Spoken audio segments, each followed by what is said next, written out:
बिस्मिल्लाहिर्रहमानिर्रहीम। मैं हूं इस्माइल कासिम और आप देख रहे हैं हरफ राज और या मकबूल जान के साथ। पाकिस्तान, चाइना और भारत, तीनों ममालिक के अंदर कशीदगी जो है वो अजीब तरीके से बढ़ती हुई नजर आ रही है। पाकिस्तान की जानिब से इल्ज़ाम लगाया गया है कि रॉ जो है वो जितने भी दहशत गर्दी के वाकयात हो रहे हैं उसमें भारत इन्वॉल्व है, डायरेक्टली इन्वॉल्व है। हाफिज सईद वाले मामले का भी जिक्र दोबारा ज़ेर जिक्र अब इस टाइम बातचीत हो रही है। 9 दिसंबर को on the other hand China और इंडिया के दरमियान हम देखते हैं लाइन ऑफ एक्चुअल कंट्रोल के ऊपर इन दोनों ममालिक की आपस में झड़प होती है। और ये सब मुस्तकबिल कैसे देख रहे हैं ये लाइन ऑफ एक्चुअल कंट्रोल के ऊपर दोबारा से भारत चाइना का मामला और पाकिस्तान के इल्जामात? देखिए, पाकिस्तान की जो लाइन ऑफ कंट्रोल थी ये 1948 में बनी थी, जब पाकिस्तान में कश्मीर का मसला हुआ था। कश्मीर के जिसे कहते हैं कि हमारे कबायली गए थे, उन्होंने आज़ाद कश्मीर को आज़ाद कराया था और उसके बाद बाकायदा सीज़ फायर हो गया था। तो आप अंदाज़ा करें कि उस सीज़ फायर के बाद की सूरत हाल ऐसी थी कि आधा कश्मीर उस तरफ और आधा कश्मीर इस तरफ था। इसको कहते हैं लाइन ऑफ कंट्रोल। ठीक है। लेकिन एक और हम इसी जगह पे है लाइन ऑफ एक्चुअल कंट्रोल। अगर आप कभी नक्शा देखें सारे का सारा, तो ऊपर का जो इलाका है, जो सियाचिन से ऊपर जाके और वाखान कॉरिडोर से उस तरफ और लद्दाख का इलाका, इसके बारे में एक इस्तेमाल होती है रेवेन्यू इस तरह इस्तेमाल से बिला पैमूदा, अनमैप। अच्छा, इसकी कोई लाइन नहीं थी।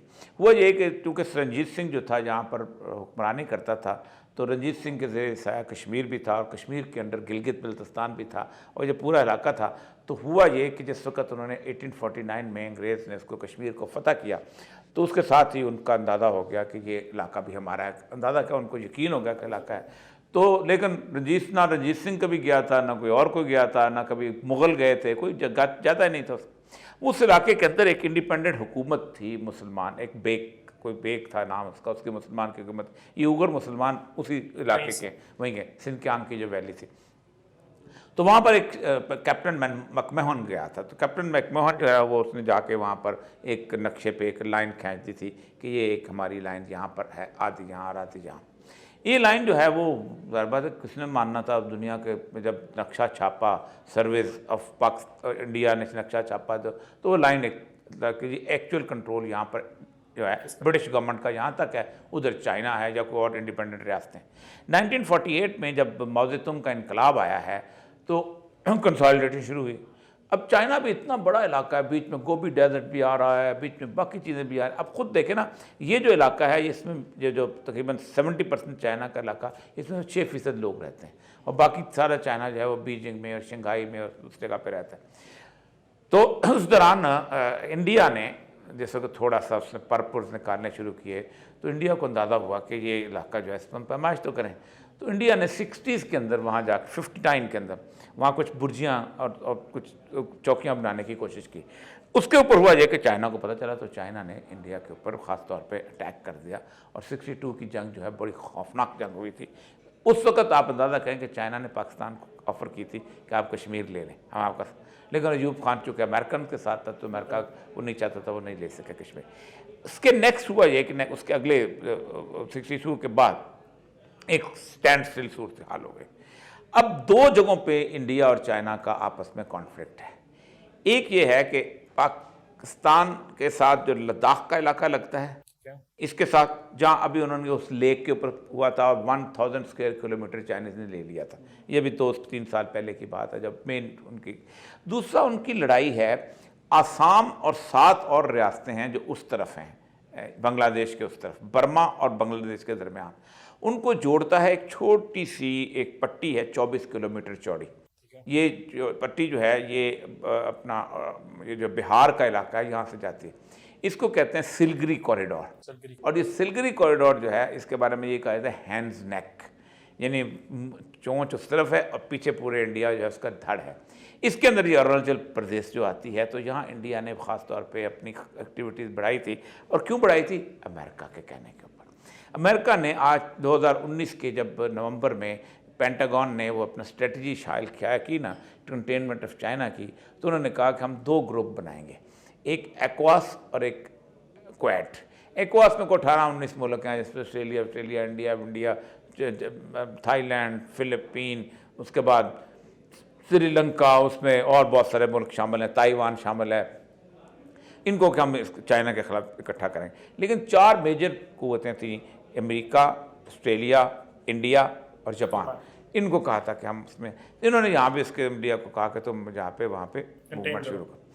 अब सूरत हाल ये बनी है कि इस वक्त पूरी दुनिया के अंदर जो चाइनीज़ इन्फ्लुएंस बिल्टअप हो रहा है उसके बारे में समझाया जा रहा है कि दुनिया में सबसे ज़्यादा चाइना का इन्फ्लुएंस सिर्फ पाकिस्तान में है, किसी और मुल्क में नहीं।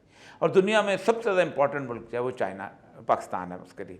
और दुनिया में सबसे ज़्यादा मुकाबला जो कर सकता है चीन के साथ मुल्क वो भारत है, क्योंकि ज़मीन के साथ सरहद सिर्फ उसी लगती है, पाकिस्तान तो उससे लड़ेगा नहीं कभी किसी तौर पर।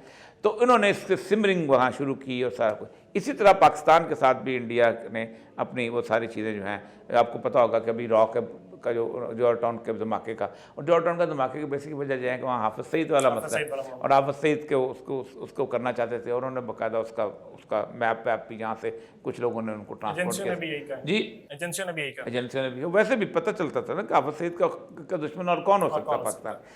तो अब इस वक्त जो मैदान जंग बन रहा है, कभी कभी मैं सोचता हूँ कि रसूल अकरम सल्लल्लाहु अलैहि वसल्लम की हदीस के ऊपर अगर जो नज़र कर लेते तो पाकिस्तान को एक खारजा पॉलिसी दी गई रसूल सल्लल्लाहु अलैहि वसल्लम ने, और पाकिस्तान के बारे में, जंग के बारे में भी एक वॉर पॉलिसी भी दे दी। आप सल्लल्लाहु अलैहि वसल्लम ने फरमाया खराब सिंध मिनल हिंद व खराब अल हिंद मिनल सीन, कि सिंध की खराबी जो है वो हिंद से होएगी, यानी इंडिया जो है, सिंध हमारा इलाका है जो कि पाकिस्तान है, क्योंकि सिंध जो था उस वक्त रसूल अकरम के ज़माने के अंदर बलूचिस्तान का पूरा इलाका, सिंध का पूरा इलाका, मुल्तान रीपन वहाँ तक, यानी वो दरिया सिंध तक ऊपर तक अटक तक जाता था। सारी आपको शवाहद मिल जाते हैं, सारी इंडस वैली सिविलाइजेशन की चीज़ें वहाँ मौजूद है, और हिंद उसके बाद दूसरा इलाका था। तो आपने फरमाया कि सिंध की खराबी जो है वो हिंद से होगी, और हिंद की तबाही जो है वो चीन से होगी।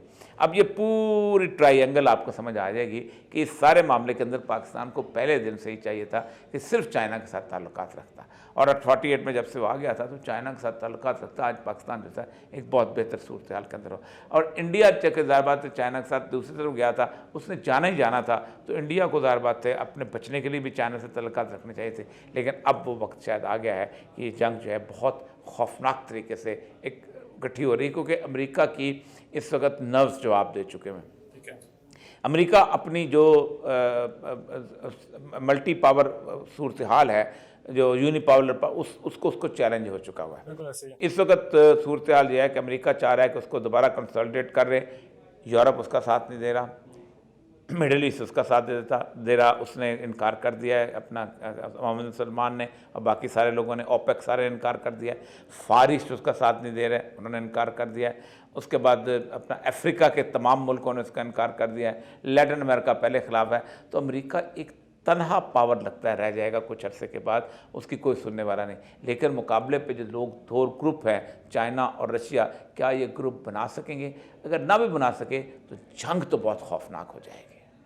ठीक है, जंग बहुत ज़्यादा खौफनाक हो जाएगी। अमेरिका की जो यूनिपोलैरिटी है उसको चैलेंज नज़र आया जब चाइना ने राइज किया, और बाइपोलैरिटी के जो ज़माना था वो हमने उसको खुद भी एक्सपीरियंस किया। ऑन दी अदर हैंड जो इंडिया चाइना की सरहदी कशीदगी है वो दोबारा से बढ़ती नजर आ रही है। अगर मैं 20 जून 2020 के अंदर आपको लेके जाऊं तो उस टाइम भी ये दोनों फोर्सेज आमने सामने हुई थी, और इंडियन फोर्सेज की जानिब से 20 फौजी थे जो उनके मारे गए थे, चाइना की जानिब से 4 फौजी थे जो उनके हलाक हुए थे। लेकिन ओवरऑल यहाँ पे पाकिस्तान की भी सारी सिचुएशन जो है वो आपके सामने, और ये साहब ने बताया कि किस तरह से अहादीस के अंदर बताया गया कि यही खिता है जो अहम तरीन है, जहाँ से फाइनल जंगों का आगाज होना है, जिसके अंदर जीत जो है इवेंचुअली वो मुसलमानों की ही होनी है। इस्माइल कासिम को इजाजत दीजिए, अपना बहुत सारा ख्याल रखिए, अल्लाह हाफ़िज़।